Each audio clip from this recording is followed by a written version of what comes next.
I'm John Kaiser at the Metals Investors Forum in Vancouver, January 28th, 2023. I am speaking with CEO Martin Turenne of FPX Nickel Corp. Martin, welcome to Vancouver. Thanks a lot, John. You just put out an important press release, the results of the pilot plant study on making a ferro-nickel concentrate from the Baptiste project. What were the primary things that you learned that the big guys out there, the mining companies and that who are curious, what did this study reveal that would have eliminated concerns for them?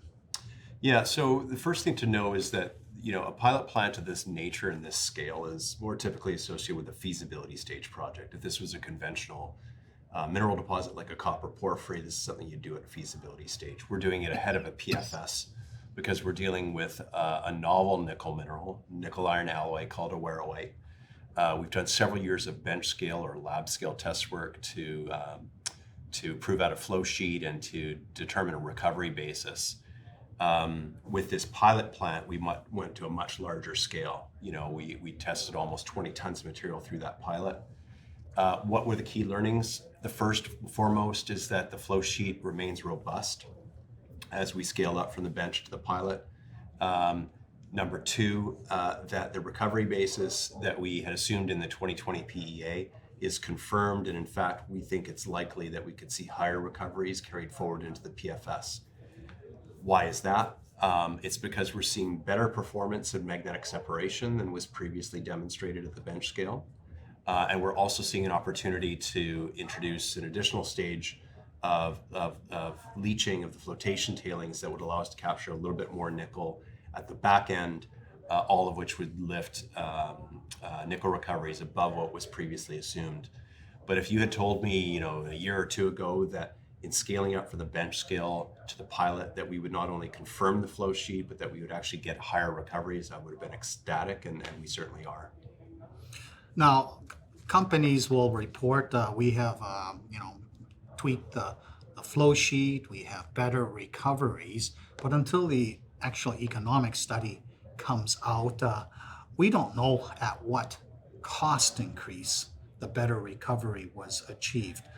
With regard to the work that you did to confirm and improve the recoveries, were there any significant cost increases required to OPEX or CAPEX? No, not at all. On an apples-to-apples basis, if we're using 2020 constant sort of pricing, we would have virtually the same capital and OPEX profile in the PFS as we have in the PEA. Where those differences will come in is really due to the escalation, the inflation that we've seen in goods and services globally over the last several years. But any kind of minor tweaks to the flow sheet themselves do not entail any kind of significant increase in CAPEX or OPEX on an apples-to-apples basis. Mm-hmm. Now, I have been using the ore schedule that was part of the PEA to model the, create my own discounted cash flow models. This allows me to run it at all kinds of nickel prices, not just the base case price. I have done a 20% CAPEX and OPEX escalation, and the project still looks excellent. In terms of the kind of cost increases that you're observing in the industry, is this a reasonable thing for me to do to a 2020 economic study, 20%? Yeah, I think that's a pretty good rule of thumb. It's certainly what we see as we trend our numbers forward, as we look at the experience of other large-scale projects that have been designed and or built since the 2020 PEA was published. So in short, yeah, about a 20% bump in CAPEX and OPEX is very much to be expected. Maybe a little bit more than that, but you're very much in the right ballpark. Now, you finished the drilling on the Van target, and now that you sort of see what this is all about, are you going to put that on hold and stay with the Baptiste for the pre-feasibility study? Yeah, good question. So, we've had two very successful seasons of drilling at Van. We made a major discovery there in 2021.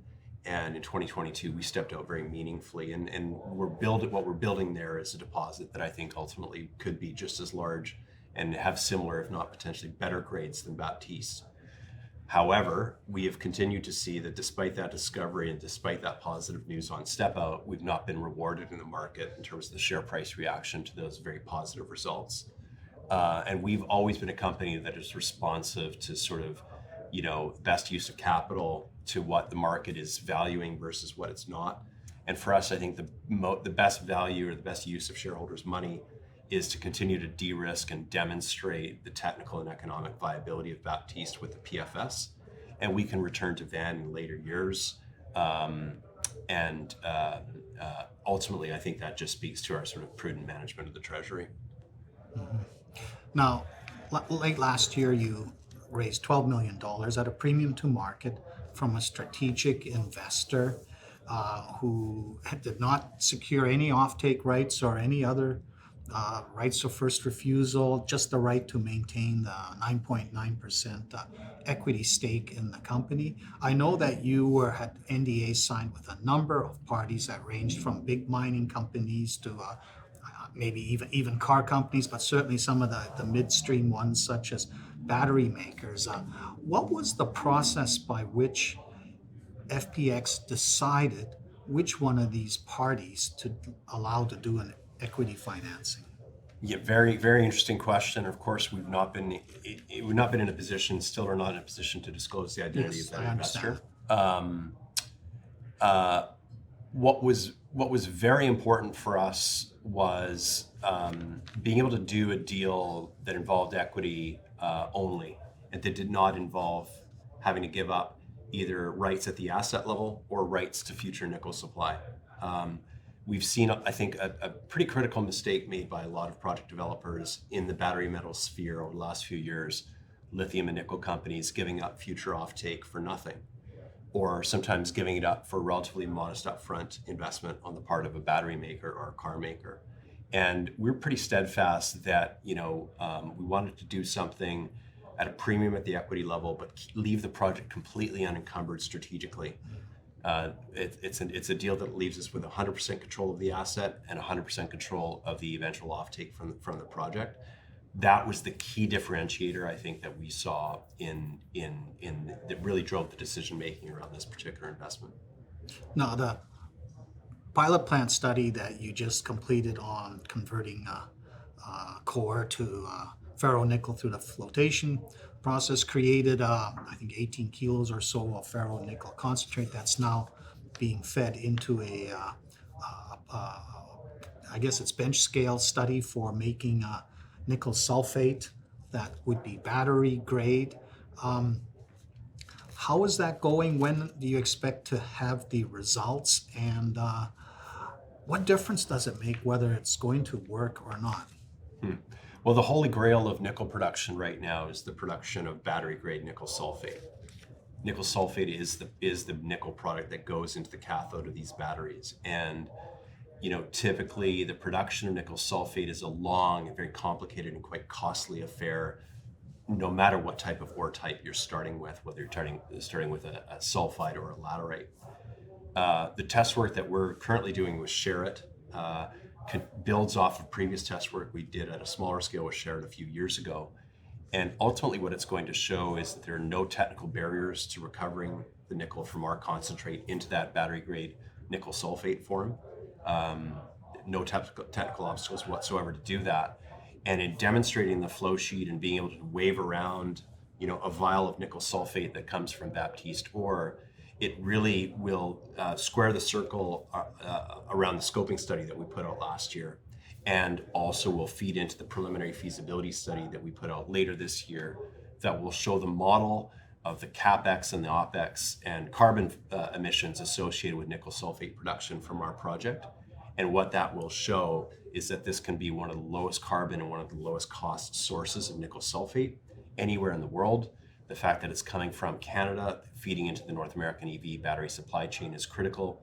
And the test work that we're doing with Sherritt is going to be the underpinning of that to show that it's not just theoretical, but that we have tested this and clearly demonstrated the ability to produce sulfate from our deposit.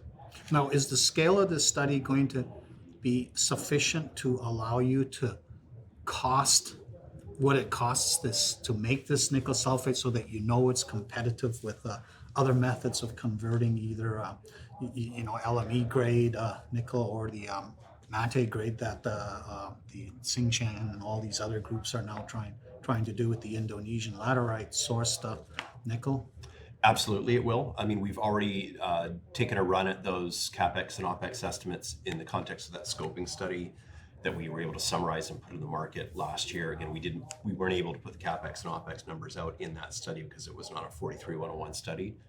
That will provide the basis of cost estimation. There'll probably be some refinements, some puts and takes on that on the basis of this larger scale test work that we're currently doing.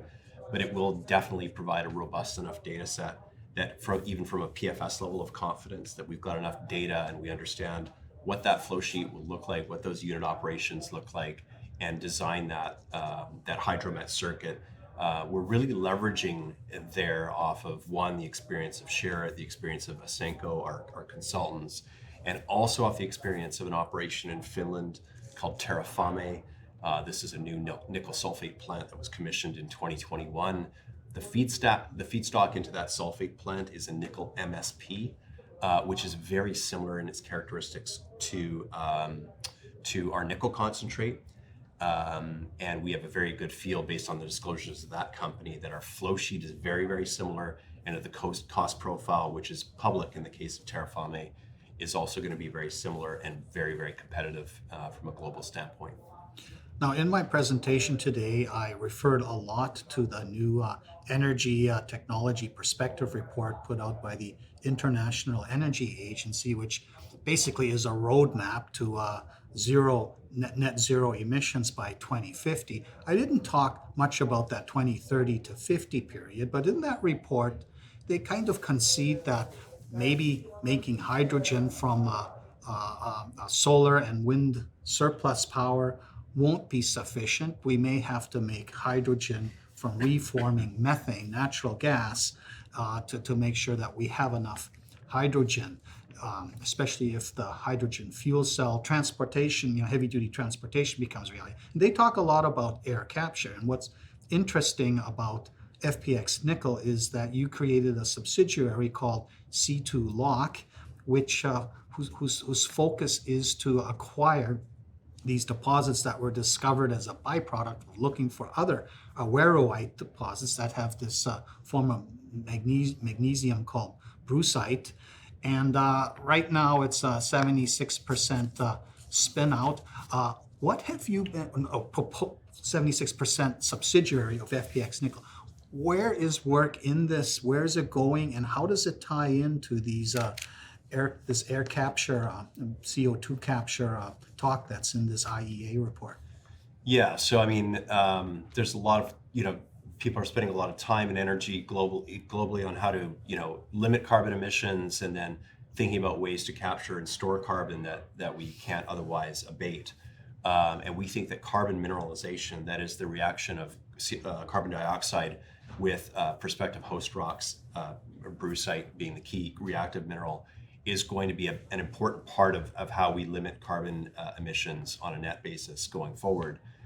CO2 Lock is really designed to look at the commercialization of that opportunity. We've spent about the last 6 years, FPX has, supporting and collaborating with UBC researchers on understanding the chemical reaction between CO2 and these types of rocks. CO2 Lock was formed about 8-9 months ago now. It has actually gone out and staked its own ground. It has actually done reconnaissance exploration programs on projects in BC. We'll have more news on that in the weeks to come, but we believe we've already, have title now to some very prospective ground where that would effectively be, conceptually the sites at which there could be significant amount of CO2 storage operations developed at some point in the future, whereby the principal line item of the top line revenue would be from the very high value carbon credits that are generated by the permanent capture of CO2 in these types of rocks. So we'll have a technical news release in the coming weeks on what CO2 Lock has been up to, both from an exploration standpoint and from an engineering standpoint, to look at resolving some of the opportunities and challenges associated with really commercializing the science that we've been able to develop at that lab scale. Now, speaking of commercializing the technology itself, the mineral claim system is based on the idea that you secure the right to extract materials, metals, minerals, whatever from the ground and take it somewhere else. This is actually the opposite. It's pulling CO2 from the air and putting it into the ground. How does the permitting regime going to deal with? Is this like something that needs to be invented and going to be a problem? There is a way for sure in which we are feeling our way through that regulatory process. Absolutely. Does this fall within the typical sort of Mines Act, legislation? Is this maybe more akin to what you would see with typical permitting around oil and gas extraction in this province? Stay tuned, I think, as we're still in the midst of sort of finding our way through the regulatory considerations there. And of course, right now the company's undervalued on the basis of the Decar project itself as a source of ferronickel and possibly nickel sulfate. So you're getting like zero value for CO2 lock.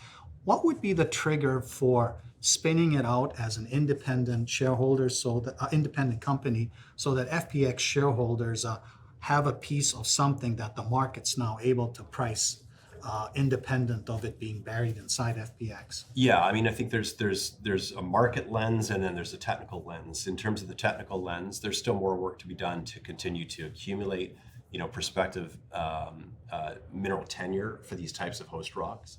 And as I mentioned, that work is ongoing and is already kind of well down the track. And then there is actually erecting sort of a pilot demonstration of this technology in practice. And I think once CO2 lock reaches the point of actually demonstrating that this process works at a pilot scale, and combines that with sort of an economic assessment of what the economics of this type of carbon mineralization project would look like as a commercial enterprise, that would be a key sort of technical point where you've got sort of a strong economic study or scoping study that says, based on our test work, this is what a carbon mineralization operation looks like. These are the costs and these are the revenues. This is what the profit margin would look like. From a market standpoint, we saw a few years ago, just maybe a couple of years ago, there was a real bubble in carbon pricing and a huge market interest in this theme of CO2 abatement. And we saw a bunch of new issuers come to the market in Canada here to take advantage of that, the carbon royalty and streaming companies. I think going forward, it's inevitable that we'll see further bubbles and further increases in carbon pricing globally. And there will be continued appetite, I think, for market participants to have investable companies from a technology standpoint that are looking to solve the carbon issue. And CO2 lock is going to be perfectly positioned to potentially go public in that type of environment. Okay, one last question, quick answer. Suppose somebody hacked into the BC Securities Commission and pulled the documents that reveal the identity of the strategic investor and published it out in the open for people to see. How low would people's jaws drop? I think there'd be widespread surprise, very positive surprise. Positive surprise, not negative. Very, very positive surprise, and I think that the share price, if that were to become public, of FPX would be considerably higher than it is today. This is a very large, credible international organization, and I think all shareholders would be very pleased to find out the identity when we're in a position to do so. I'm intrigued. Thank you, Martin. I've been talking to Martin Turenne, CEO of FPX Nickel in Vancouver at the Metals Investor Forum.